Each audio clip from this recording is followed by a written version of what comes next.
She messaged me, "Stay away from the house. The locks are being replaced. It's mine from here on out." I replied, "Fine." Then I arranged for the authorities to remove her with an official eviction order because I was the only one listed on the rental contract. Seeing her possessions dumped in trash bags curbside ended up on the evening broadcast. Initial account: me, a 31-year-old guy, received the message at 2:14 p.m. on a Thursday, right in the middle of my workday. My partner of 4 years, Natalie, 29, chose to unleash this chaos through WhatsApp. "Avoid returning home this evening. Or permanently. The locks are getting swapped as we speak. The place belongs to me moving forward. I've tolerated your average performance for too long. It's time you sought alternative accommodations. Your items will be curbside." I gazed at my screen for perhaps a dozen seconds before responding with a solitary term: "Fine." The typing indicator flickered, vanished, flickered once more, then silence. The detail Natalie apparently overlooked, or perhaps never verified, was this: the lease for our suburban duplex carried solely my signature. I'd secured it 2 years prior to her arrival. She'd opted against inclusion on the document, citing a desire to avoid obligations and maintain adaptability. Her phrasing, not mine. I'd shouldered the complete $2,200 monthly payment. She chipped in for food and bills sporadically. But from a legal standpoint, she qualified merely as a visitor who'd lingered beyond courtesy. Rather than spiraling into distress or debate, I initiated 3 quick outreach efforts. Initial contact: my property owner, Gary. I outlined the circumstances. He chuckled. "She's cognizant she's absent from the agreement, correct?" "Evidently not."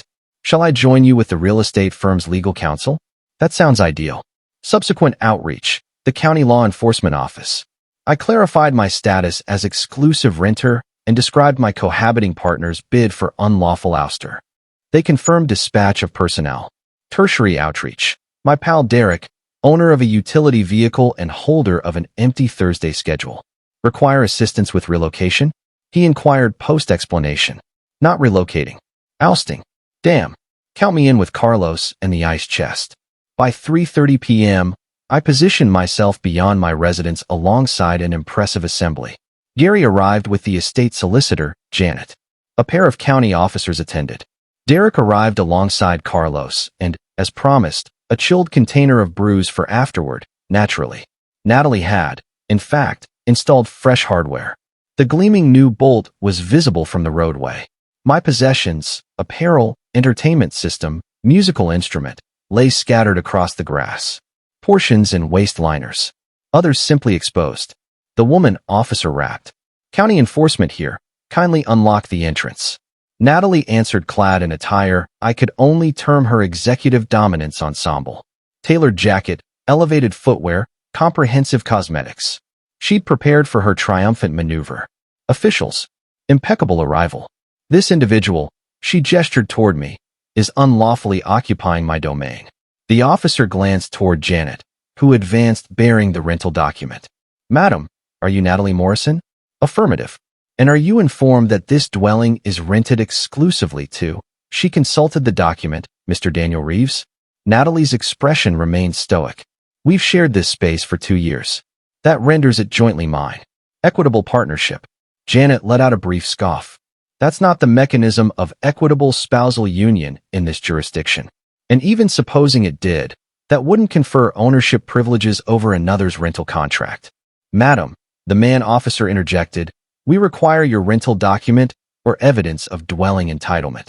"I lack documentation. I reside here. My effects are within." "That positions you as a temporary occupant at most," Janet noted. "And Mr. Reeves, the contra holder, has issued oral directive for departure." "Correct, Daniel?" "Correct," I affirmed. "Natalie, you possess 30 days to secure alternate lodging." Her complexion flushed crimson, then violet. "This is impossible." "In truth," the woman officer stated, "he possesses the authority. Madam, you must grant him entry to his residence and reinstate accessibility. The lock specialist you engaged operated under deceptive claims. I'm refusing entry. This constitutes my dwelling." Gary advanced. "As the estate holder's proxy, I'm notifying you of your current unlawful presence. Mr. Reeves serves as our authorized occupant. You do not." The awareness began to dawn on her. She surveyed our group, Then her device, likely pondering outreach to kin.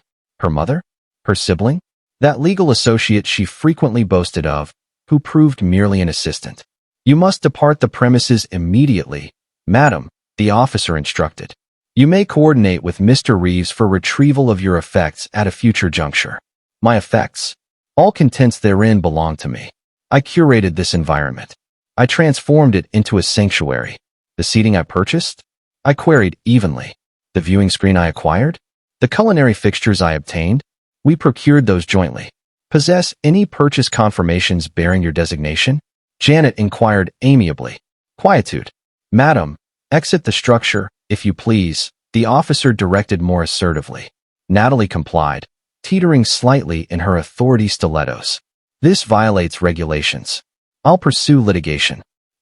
You'll receive 30 days for relocation, I stated. But given your prior declaration of unwillingness to cohabit and lock alteration, I presume immediate exit? She fixed me with unadulterated disdain.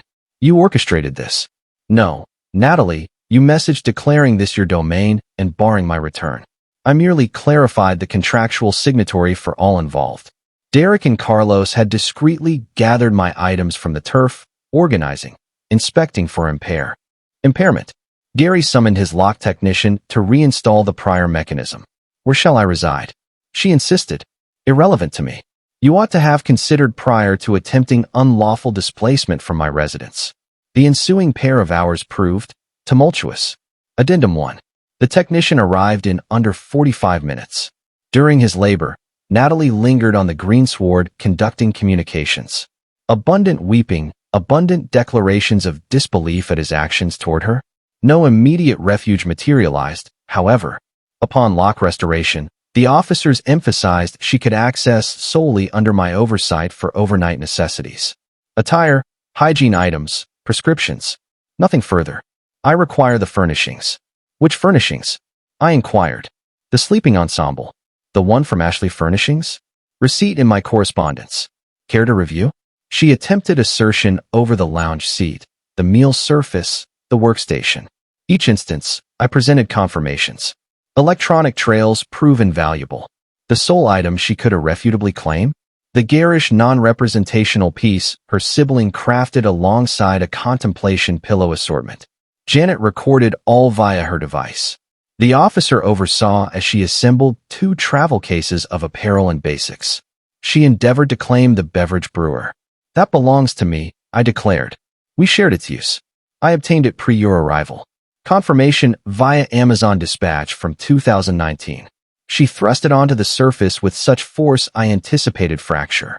By 6 p.m., she positioned curbside with her cases as a regional media vehicle arrived.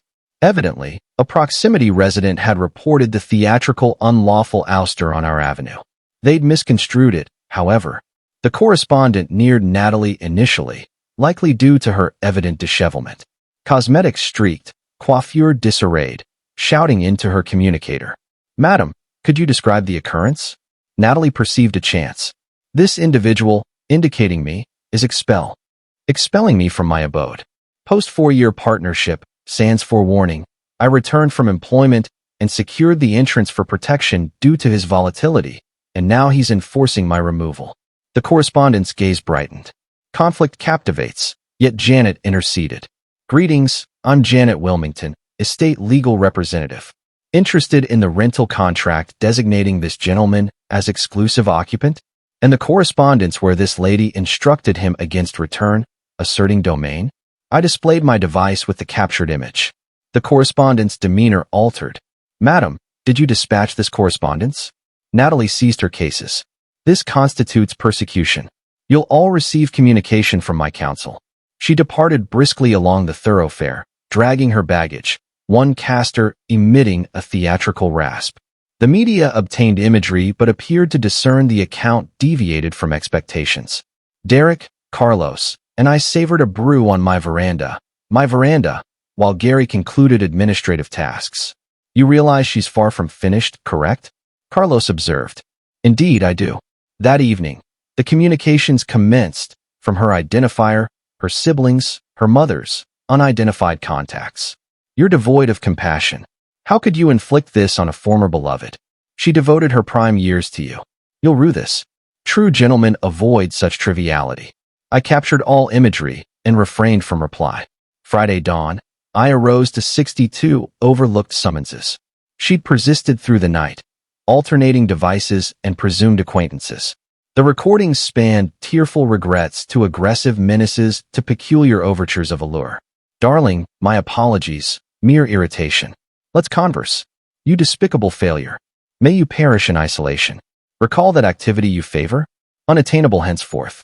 Kindly, Daniel, abstain. We can resolve. I'll dismantle your existence. Midday, she appeared with a rental hauler and quartet. Her sibling Elena, H. Elena, her mother Patricia, and 2 unfamiliar males. Enforcers, likely. I anticipated. Derek attended. Carlos attended. And I'd requested county oversight, so Officer Melissa returned.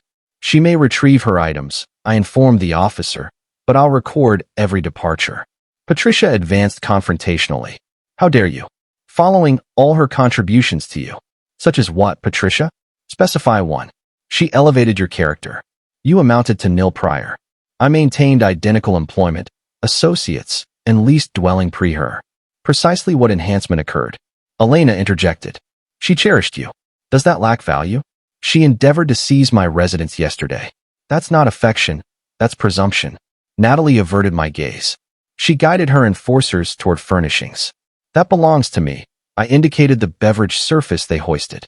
Demonstrate, one uttered. I accessed the Wayfair verification on my device. They lowered it. This persisted for 3 hours. Each article necessitated ownership validation. The viewing device? Mine. The audio enhancer? Mine. The culinary surface? Mine. The floor covering she adored? Mine. Acquired at discount from Target pre-acquaintance. Her confirmed possessions formed a lamentably meager stack. Certain volumes, that unsightly creation, her contemplation accessories, apparel, select culinary tools from her mother, several flora. Though we disputed the containers, I procured those too. The highlight arrived when she pursued the convection oven. That served as my anniversary token, she asserted. You presented a voucher noting indebtedness for 1 convection oven, I recalled. Subsequently, I self-purchased a week later upon your oversight. Patricia inhaled sharply. Fabrication. I retrieved from my workspace drawer and returned bearing the tangible voucher. Displayed it. Elena exhibited appropriate chagrin. By 4 p.m., they'd packed the hauler with her verified items. Perhaps $500 in assets from a 4-year union. This amounts to pilferage, Patricia proclaimed. You're depriving my offspring. Your offspring sought to deprive my complete residence, I countered. I'm extending undue liberality permitting retrieval sans confirmation. Natalie uttered finally. You'll lament this, Daniel. I possess knowledge of your vulnerabilities. Humiliating details. Such as? My role-playing game participation? My tears at the superhero finale? My dermal marking in the... Sufficient, Officer Melissa interposed. I believe conclusion appropriate.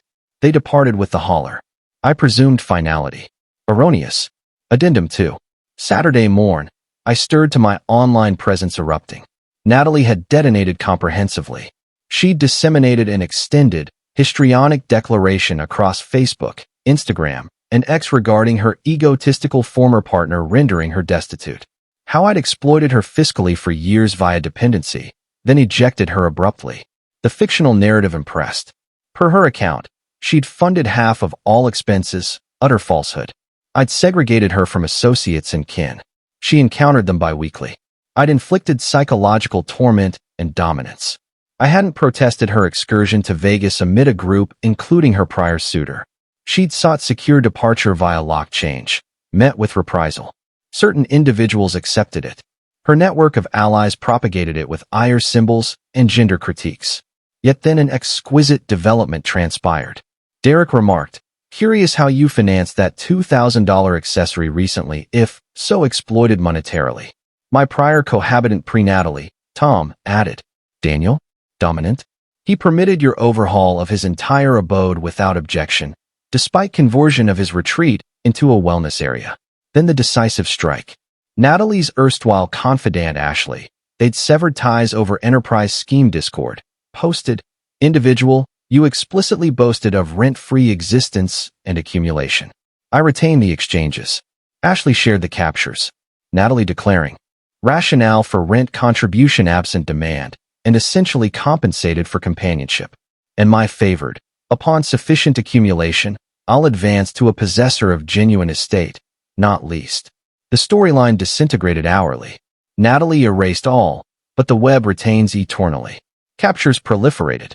Sunday proved serene, excessively so. I ought to have anticipated scheming. Monday dawn, I approached my vehicle for employment. All 4 rubber components bore deep, furious incisions. A proximity surveillance captured a cloaked silhouette at 3 a.m. but failed facial identification. I documented with authorities. Incurred $600 for replacements. Tuesday, my supervisor summoned me privately. An unidentified dispatch to the full organization alleged my role as familial aggressor, urging caution regarding employment of a hazard to females. Technicals traced to obfuscation service. Yet we discerned the source. My supervisor, fortunately, trusted my character. Merely alerting you. We dismissed this, but legal counsel advisable. Wednesday, the housing intermediary contacted. Indeed, Natalie had impersonated me to the estate firm, seeking contract termination. Upon failure, personal endorsement mandatory, she disseminated numerous fabricated evaluations online against Gary's operation, alleging facilitation of relational violence. Gary fumed. I'm initiating slander proceedings. This impacts my enterprise. Thursday marked apex insanity. I returned to find enforcement at my threshold. Mr. Reeves, we fielded a claim of your retention of pilfered assets from Ms. Morrison. Which assets? She supplied a roster. The enforcer presented 3 folios of entries, encompassing abstract emotional aids and cherished culinary tools. I welcome them inside. Officers, I maintain verifications for all my holdings. Interested? I'd compiled post-hauler episode into a dossier. Each verification. They reviewed, surveyed the interior, and negated. Sir, has Ms. Morrison pursued you disruptively? Rationale for rent contribution absent demand, and essentially compensated for companionship. And my favored, upon sufficient accumulation, I'll advance to a possessor of genuine estate, not least. The storyline disintegrated hourly. Natalie erased all, but the web retains eternally. Captures proliferated. Sunday proved serene, excessively so. I ought to have anticipated scheming. Monday dawn, I approached my vehicle for employment. All 4 rubber components bore deep, furious incisions. A proximity surveillance captured a cloaked silhouette at 3 a.m. but failed facial identification. I documented with authorities. Incurred $600 for replacements. Tuesday, my supervisor summoned me privately. An unidentified dispatch to the full organization alleged my role as familial aggressor, urging caution regarding employment of a hazard to females. Technicals traced to obfuscation service. Yet we discerned the source. My supervisor, fortunately, trusted my character. Merely alerting you. We dismissed this, but legal counsel advisable. Wednesday, the housing intermediary contacted. Indeed, Natalie had impersonated me to the estate firm, seeking contract termination. Upon failure, personal endorsement mandatory, she disseminated numerous fabricated evaluations online against Gary's operation, alleging facilitation of relational violence. Gary fumed. I'm initiating slander proceedings. This impacts my enterprise. Thursday marked apex insanity. I returned to find enforcement at my threshold. Mr. Reeves, we fielded a claim of your retention of pilfered assets from Ms. Morrison. Which assets? She supplied a roster. The enforcer presented 3 folios of entries, encompassing abstract emotional aids and cherished culinary tools. I welcome them inside. Officers, I maintain verifications for all my holdings. Interested? I'd compiled post-hauler episode into a dossier. Each verification. They reviewed, surveyed the interior, and negated. Sir, has Ms. Morrison pursued you disruptively? Amid fabricated claims, disruptions, defacement, she conceded the incisions upon apprehension and breach of occupational prohibition. She confronted tangible indictments. Patricia and Elena engaged counsel. The advocate reviewed the proofs, the captures, surveillance, archival trail of verifications, spurious claims, and persuaded plea acceptance. 6 months supervised release, compelled counseling, non-interaction mandate, and reimbursement for wheels. Latest via rumor chain. She's quartered parentally, divested employment due to absenteeism for proceedings. Her social media aspirations perished when rent-free vaunts circulated locally. Patricia and Elena mandated psychological aid. Regarding me, the abode serene. I reverted the wellness chamber to entertainment den, acquired fresh lounge, former boar recollections, adopted feline named Morpheus, valuing my steadiness and punctual nourishment. My occupational esteem elevated. Evidently, multiple colleagues endured parallels. We established casual aid circle convening for Alish Fridays. Gary tendered rental abatement for ensuing half-year for adept management safeguarding the asset. He prevailed in his slander action against Natalie. She owes $5,000 remediation. Derek and Carlos deepened camaraderie via this saga. We maintained jesting inventory for prospective companions. Is she lease-aware? Can she furnish acquisition proofs? Exhibits foundational rental comprehension? Truthfully, resentment faded. Merely fatigued, perhaps mildly melancholic. For years spans considerable duration unknowing and individual. The presumption evident wasn't novel, perpetually latent. I disregarded for relational ease. The dispatches claiming domain warranted alert 2 years prior when first uttered humorously. Her aversion to lease inclusion, yet dubbing it shared, should have signaled caution. Her introductions as my maintainer weren't endearing, cautionary. Yet, procured an engaging anecdote thereby. And all verifications duplicated triply. The broadcast imagery omitted airing, evidently. Gentleman lawfully accesses own abode lacks allure of anticipated drama. Prior week, unidentified dispatch. Yearn for you. Obstructed. Morpheus and I thrive adequately. Amendment. Per inquiries, affirmative, this transpired verifiably. Negative, I don't deem all females thus. Natalie embodied a distinct archetype incidentally feminine. Abundant males enact identical presumption. Heed intuition, retain verifications, comprehend occupancy entitlements. Amendment 2. Cease pursuing Natalie's online presence. Permit reconstruction.